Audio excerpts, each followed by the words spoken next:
Setelah Yesus selesai dengan segala pengajarannya itu, berkatalah ia kepada murid-muridnya, "Kamu tahu bahwa 2 hari lagi akan dirayakan Paskah.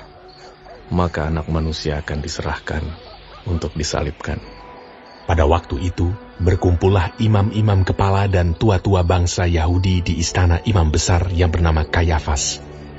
Dan mereka merundingkan suatu rencana untuk menangkap Yesus dengan tipu muslihat dan untuk membunuh dia. Tetapi mereka berkata, "Jangan pada waktu perayaan, supaya jangan timbul keributan di antara rakyat." Ketika Yesus berada di Betania, di rumah Simon si kusta, datanglah seorang perempuan kepadanya membawa sebuah buli-buli pualam berisi minyak wangi yang mahal. Minyak itu dicurahkannya ke atas kepala Yesus yang sedang duduk makan. Melihat itu, murid-murid gusar dan berkata, "Untuk apa pemborosan ini?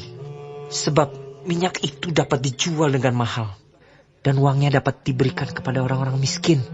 Tetapi Yesus mengetahui pikiran mereka, lalu berkata, "Mengapa kamu menyusahkan perempuan ini? Sebab ia telah melakukan suatu perbuatan yang baik padaku. Karena orang-orang miskin selalu ada padamu, tetapi aku tidak akan selalu bersama-sama kamu. Sebab dengan mencurahkan minyak itu ke tubuhku, ia membuat suatu persiapan untuk penguburanku. Aku berkata kepadamu, sesungguhnya di mana saja Injil ini diberitakan di seluruh dunia, apa yang dilakukannya ini akan disebut juga untuk mengingat dia." Kemudian pergilah seorang dari ke-12 murid itu yang bernama Yudas Iskariot kepada imam-imam kepala. Ia berkata, "Apa yang hendak kamu berikan kepadaku, supaya aku menyerahkan dia kepada kamu?" Mereka membayar 30 uang perak kepadanya. Dan mulai saat itu, ia mencari kesempatan yang baik untuk menyerahkan Yesus. Pada hari pertama dari hari raya roti tidak beragi, datanglah murid-murid Yesus kepadanya dan berkata, "Di mana engkau kehendaki kami mempersiapkan perjamuan Paskah bagimu?" Jawab Yesus, "Pergilah ke kota kepada si Anu, dan katakan kepadanya, pesan guru, waktuku hampir tiba. Di dalam rumahmu lah aku mau merayakan Paskah bersama-sama dengan murid-muridku." Lalu murid-muridnya melakukan seperti yang ditugaskan Yesus kepada mereka dan mempersiapkan Paskah. Setelah hari malam, Yesus duduk makan bersama-sama dengan ke-12 murid itu. Dan ketika mereka sedang makan, ia berkata, "Aku berkata kepadamu, sesungguhnya seorang di antara kamu akan menyerahkan aku." Dan dengan hati yang sangat sedih, berkatalah mereka seorang demi seorang kepadanya, "Bukan aku ya Tuhan." Ia menjawab, "Dia yang bersama-sama dengan aku mencelupkan tangannya ke dalam pinggan ini, dialah yang akan menyerahkan aku. Anak Manusia memang akan pergi sesuai dengan yang ada tertulis tentang dia. Akan tetapi celakalah orang yang olehnya Anak Manusia itu diserahkan. Adalah lebih baik bagi orang itu sekiranya ia tidak dilahirkan." Yudas yang hendak menyerahkan dia itu menjawab, katanya, "Bukan aku ya Rabi." Kata Yesus kepadanya, "Engkau telah mengatakannya." Dan ketika mereka sedang makan, Yesus mengambil roti, mengucap berkat, memecah-mecahkannya, lalu memberikannya kepada murid-muridnya, dan berkata, "Ambillah, makanlah, inilah tubuhku." Sesudah itu, ia mengambil cawan, mengucap syukur, lalu memberikannya kepada mereka, dan berkata, "Minumlah, kamu semua, dari cawan ini. Sebab inilah darahku, darah perjanjian, yang ditumpahkan bagi banyak orang untuk pengampunan dosa. Akan tetapi aku berkata kepadamu, mulai dari sekarang, aku tidak akan minum lagi hasil pokok anggur ini, sampai pada hari aku meminumnya, yaitu yang baru, bersama-sama dengan kamu dalam kerajaan Bapa-Ku." Sesudah menyanyikan nyanyian pujian, pergilah Yesus dan murid-muridnya ke Bukit Zaitun. Maka berkatalah Yesus kepada mereka, "Malam ini, kamu semua akan tergoncang imanmu karena aku. Sebab ada tertulis, aku akan membunuh gembala, dan kawanan domba itu akan tercerai-berai. Akan tetapi sesudah aku bangkit, aku akan mendahului kamu ke Galilea." Petrus menjawabnya, Biarpun mereka semua tergoncang imannya karena engkau, aku sekali-kali tidak. Yesus berkata kepadanya, "Aku berkata kepadamu, sesungguhnya malam ini, sebelum ayam berkokok, engkau telah menyangkal aku 3 kali." Kata Petrus kepadanya, Sekalipun aku harus mati bersama-sama engkau, aku tak akan menyangkal engkau. semua murid yang lain pun berkata demikian juga. Maka sampailah Yesus bersama-sama murid-muridnya ke suatu tempat yang bernama Getsemani. Lalu ia berkata kepada murid-muridnya, "Duduklah di sini, sementara aku pergi ke sana untuk berdoa." dan ia membawa Petrus dan kedua anak Zebedeus sertanya. Maka mulailah ia merasa sedih dan gentar. Lalu katanya kepada mereka, "Hatiku sangat sedih, seperti mau mati rasanya.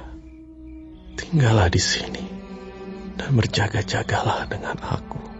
Maka ia maju sedikit, lalu sujud dan berdoa. Katanya, "Ya Bapakku, jikalau sekiranya mungkin, biarlah cawan ini lalu daripadaku.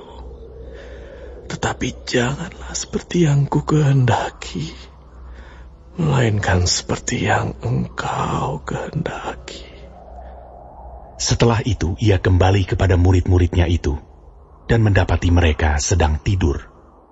Dan ia berkata kepada Petrus, "Tidakkah kamu sanggup berjaga-jaga 1 jam dengan aku?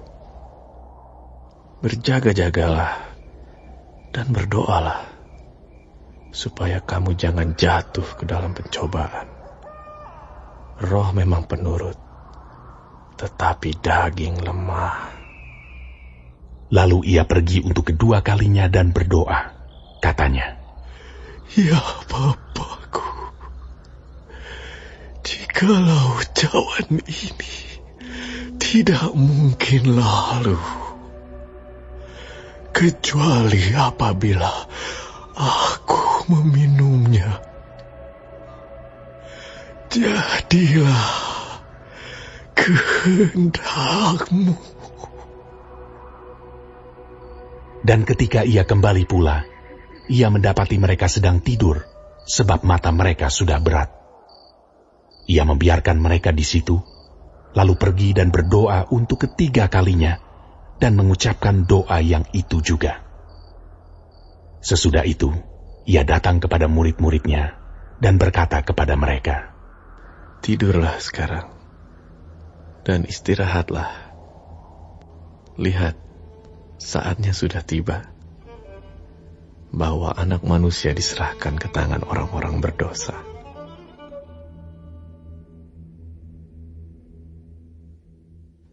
Bangunlah, marilah kita pergi. Dia yang menyerahkan aku sudah dekat." Waktu Yesus masih berbicara, datanglah Yudas, salah seorang dari ke-12 murid itu, dan bersama-sama dia, serombongan besar orang yang membawa pedang dan pentung, disuruh oleh imam-imam kepala dan tua-tua bangsa Yahudi. Orang yang menyerahkan dia telah memberitahukan tanda ini kepada mereka. Orang yang akan kucium, itulah dia. Tangkaplah dia. Dan segera ia maju mendapatkan Yesus dan berkata, Salam Nabi.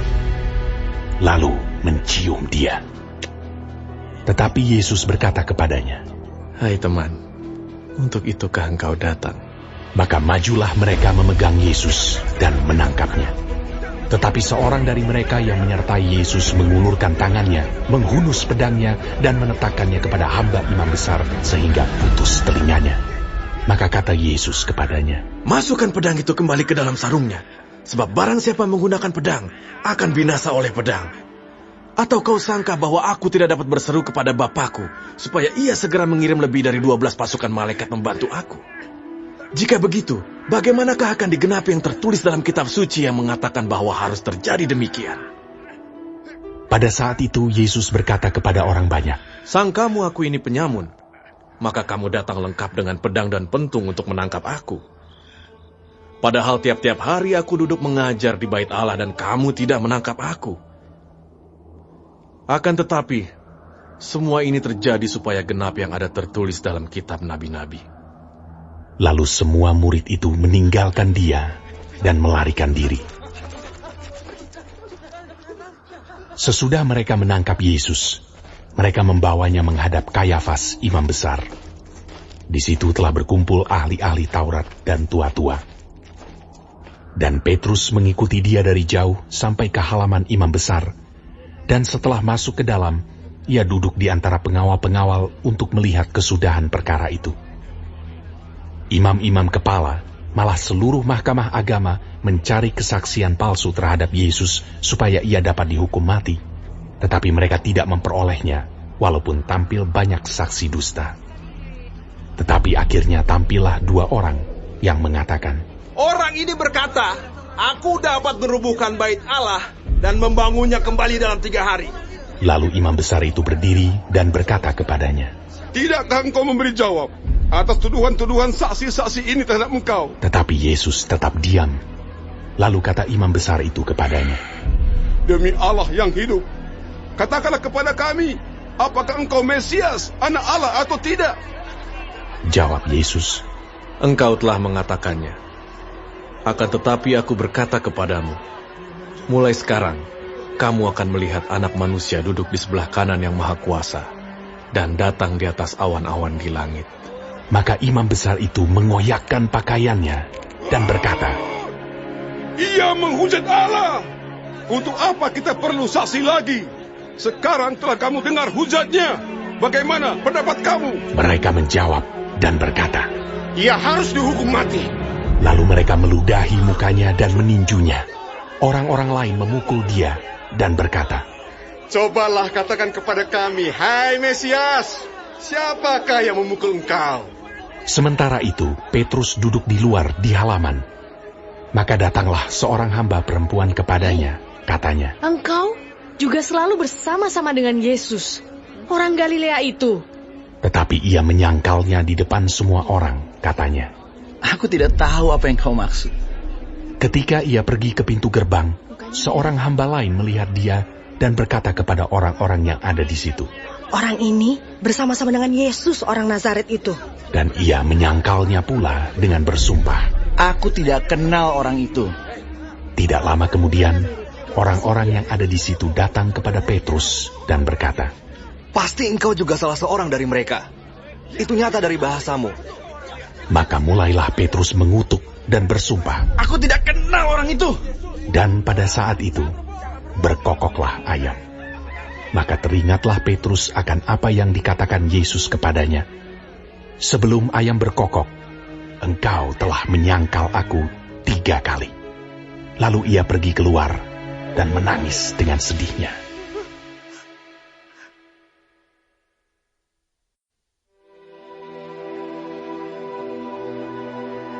Ketika hari mulai siang, semua imam kepala dan tua-tua bangsa Yahudi berkumpul dan mengambil keputusan untuk membunuh Yesus.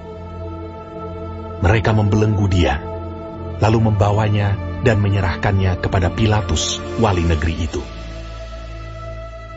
Pada waktu Yudas yang menyerahkan dia melihat bahwa Yesus telah dijatuhi hukuman mati, menyesallah ia. Lalu ia mengembalikan uang yang 30 perak itu kepada imam-imam kepala dan tua-tua dan berkata, Aku telah berdosa karena menyerahkan darah orang yang tak bersalah. Tetapi jawab mereka, Apa urusan kami dengan itu? Itu urusanmu sendiri. Maka ia pun melemparkan uang perak itu ke dalam bait suci, lalu pergi dari situ dan menggantung diri. Imam-imam kepala mengambil uang perak itu dan berkata, Tidak diperbolehkan memasukkan uang ini ke dalam peti persembahan, sebab ini uang darah.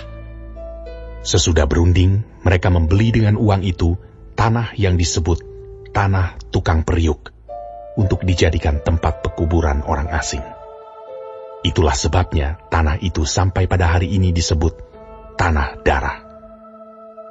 Dengan demikian, genaplah firman yang disampaikan oleh Nabi Yeremia.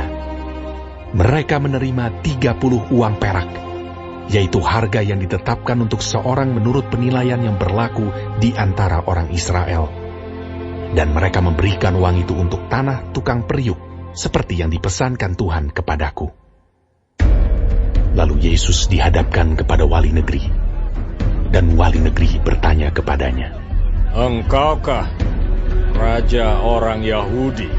Jawab Yesus, "Engkau sendiri mengatakannya." Tetapi atas tuduhan yang diajukan imam-imam kepala dan tua-tua terhadap dia, ia tidak memberi jawab apapun. Maka kata Pilatus kepadanya, "Tidakkah engkau dengar betapa banyaknya tuduhan saksi-saksi ini terhadap engkau?" Tetapi ia tidak menjawab suatu kata pun, sehingga wali negeri itu sangat heran. Telah menjadi kebiasaan bagi wali negeri untuk membebaskan satu orang hukuman pada tiap-tiap hari raya itu atas pilihan orang banyak. Dan pada waktu itu, ada dalam penjara seorang yang terkenal kejahatannya, yang bernama Yesus Barabas. Karena mereka sudah berkumpul di sana, Pilatus berkata kepada mereka, "Siapa yang kamu kehendaki kubebaskan bagimu? Yesus Barabas atau Yesus yang disebut Kristus?" Ia memang mengetahui bahwa mereka telah menyerahkan Yesus karena dengki. Ketika Pilatus sedang duduk di kursi pengadilan, istrinya mengirim pesan kepadanya, "Jangan engkau mencampuri perkara orang benar itu. Sebab karena dia aku sangat menderita dalam mimpi tadi malam." Tetapi oleh hasutan imam-imam kepala dan tua-tua, orang banyak bertekad untuk meminta supaya Barabas dibebaskan dan Yesus dihukum mati. Wali negeri menjawab dan berkata kepada mereka, "Siapa di antara kedua orang itu yang kamu kehendaki kubebaskan bagimu?" Kata mereka, Barabas! Kata Pilatus kepada mereka, "Jika begitu, apakah yang harus kuperbuat dengan Yesus yang disebut Kristus?" Mereka semua berseru, "Ia harus disalibkan!" Katanya. "Tetapi kejahatan apakah yang telah dilakukannya?" Namun mereka makin keras berteriak, "Ia harus disalibkan!" Ketika Pilatus melihat bahwa segala usaha akan sia-sia, malah sudah mulai timbul kekacauan, ia mengambil air dan membasuh tangannya di hadapan orang banyak dan berkata, "Aku tidak bersalah terhadap darah orang ini. Itu urusan kamu sendiri." Dan seluruh rakyat itu menjawab, "Biarlah darahnya ditanggungan atas kami dan atas anak-anak kami." Lalu ia membebaskan Barabas bagi mereka, tetapi Yesus disesahnya, lalu diserahkannya untuk disalibkan. Kemudian serdadu-serdadu wali negeri membawa Yesus ke gedung pengadilan, lalu memanggil seluruh pasukan berkumpul sekeliling Yesus. Mereka menanggalkan pakaiannya dan mengenakan jubah ungu kepadanya. Mereka menganyam sebuah mahkota duri dan menaruhnya di atas kepalanya, lalu memberikan dia sebatang buluh di tangan kanannya. Kemudian mereka berlutut di hadapannya dan mengolok-olokkan dia, katanya, "Salam, hai Raja orang Yahudi." Mereka meludahinya dan mengambil buluh itu dan memukulkannya ke kepalanya. Sesudah mengolok-olokkan dia, mereka menanggalkan jubah itu daripadanya dan mengenakan pula pakaiannya kepadanya. Kemudian mereka membawa dia keluar untuk disalibkan. Ketika mereka berjalan keluar kota, mereka berjumpa dengan seorang dari Kirene yang bernama Simon. Orang itu mereka paksa untuk memikul salib Yesus. Maka sampailah mereka di suatu tempat yang bernama Golgota, artinya tempat tengkorak. Lalu mereka memberi dia minum anggur bercampur empedu. Setelah ia mengecapnya, ia tidak mau meminumnya. Sesudah menyalibkan dia, mereka membagi-bagi pakaiannya dengan membuang undi. Lalu mereka duduk di situ menjaga dia. Dan di atas kepalanya terpasang tulisan yang menyebut alasan mengapa ia dihukum. Inilah Yesus, Raja orang Yahudi. Bersama dengan dia disalibkan dua orang penyamun, seorang di sebelah kanan dan seorang di sebelah kirinya. Orang-orang yang lewat di sana menghujat dia, dan sambil menggelengkan kepala, mereka berkata, "Hai engkau yang mau merubuhkan bait suci dan mau membangunnya kembali dalam 3 hari, selamatkanlah dirimu. Jikalau engkau anak Allah, turunlah dari salib itu." Demikian juga imam-imam kepala bersama-sama ahli-ahli Taurat dan tua-tua mengolok-olokkan dia, dan mereka berkata, Orang lain ia selamatkan, tetapi dirinya sendiri tidak dapat ia selamatkan. Ia Raja Israel. Hah? Baiklah, ia turun dari salib itu, dan kami akan percaya kepadanya. Ia menaruh harapannya pada Allah. Baiklah Allah menyelamatkan dia, jikalau Allah berkenan kepadanya. Karena ia telah berkata, "Aku adalah anak Allah." Bahkan penyamun-penyamun yang disalibkan bersama-sama dengan dia mencelanya demikian juga. Mulai dari jam 12, kegelapan meliputi seluruh daerah itu sampai jam 3. Kira-kira jam 3, berserulah Yesus dengan suara nyaring, Eli, Eli,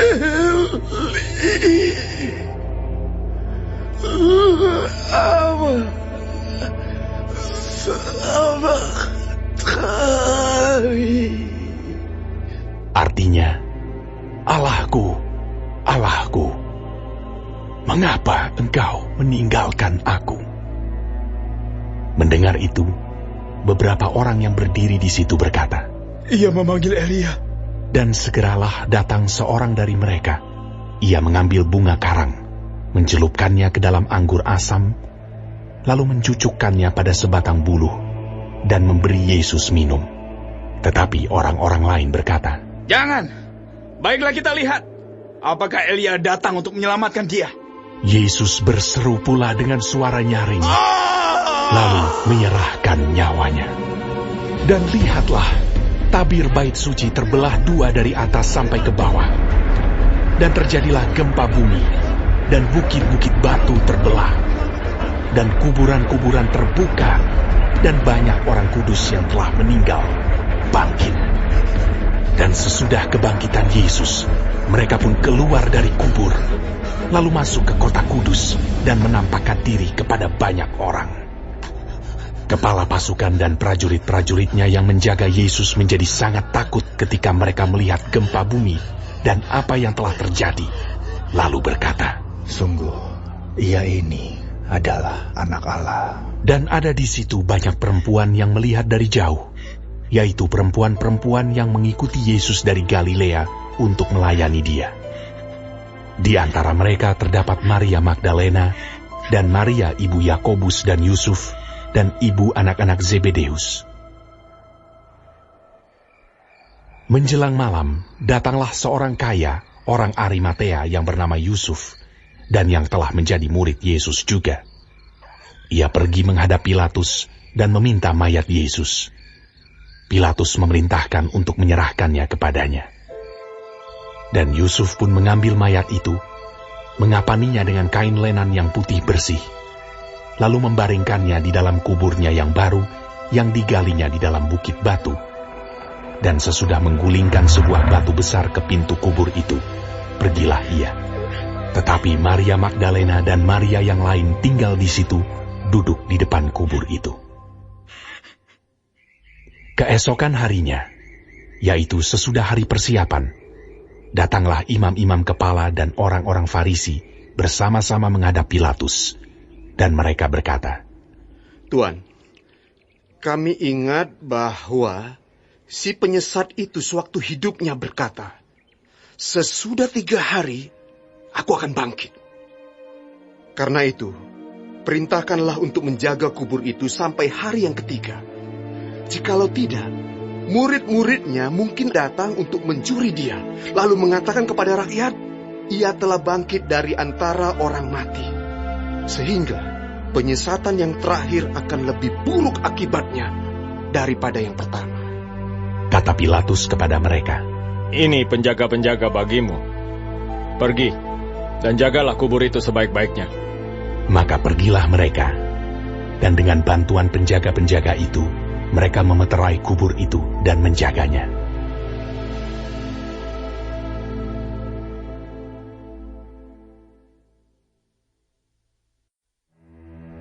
Setelah hari Sabat lewat, menjelang menyingsingnya fajar pada hari pertama minggu itu, pergilah Maria Magdalena dan Maria yang lain menengok kubur itu. Maka terjadilah gempa bumi yang hebat, sebab seorang malaikat Tuhan turun dari langit dan datang ke batu itu, dan menggulingkannya, lalu duduk di atasnya. Wajahnya bagaikan kilat, dan pakaiannya putih bagaikan salju. Dan penjaga-penjaga itu gentar ketakutan, dan menjadi seperti orang-orang mati. Akan tetapi malaikat itu berkata kepada perempuan-perempuan itu, "Janganlah kamu takut, sebab aku tahu kamu mencari Yesus yang disalibkan itu. Ia tidak ada di sini, sebab ia telah bangkit, sama seperti yang telah dikatakannya. Mari, lihatlah tempat ia berbaring. Dan segeralah pergi dan katakanlah kepada murid-muridnya bahwa ia telah bangkit dari antara orang mati. Ia mendahului kamu ke Galilea. Di sana kamu akan melihat dia. Sesungguhnya aku telah mengatakannya kepadamu." Mereka segera pergi dari kubur itu dengan takut dan dengan sukacita yang besar, dan berlari cepat-cepat untuk memberitahukannya kepada murid-murid Yesus. Tiba-tiba Yesus berjumpa dengan mereka dan berkata, "Salam bagimu." Mereka mendekatinya dan memeluk kakinya serta menyembahnya. Maka kata Yesus kepada mereka, "Jangan takut. Pergi dan katakanlah kepada saudara-saudaraku, supaya mereka pergi ke Galilea. Dan di sanalah mereka akan melihat aku." Ketika mereka di tengah jalan, datanglah beberapa orang dari penjaga itu ke kota dan memberitahukan segala yang terjadi itu kepada imam-imam kepala. Dan sesudah berunding dengan tua-tua, mereka mengambil keputusan, lalu memberikan sejumlah besar uang kepada serdadu-serdadu itu, dan berkata, "Kamu harus mengatakan bahwa murid-muridnya datang malam-malam dan mencurinya ketika kamu sedang tidur. Dan apabila hal ini kedengaran oleh wali negeri, kami akan berbicara dengan dia, sehingga kamu tidak beroleh kesulitan apa-apa." Mereka menerima uang itu dan berbuat seperti yang dipesankan kepada mereka. Dan cerita ini tersiar di antara orang Yahudi sampai sekarang ini.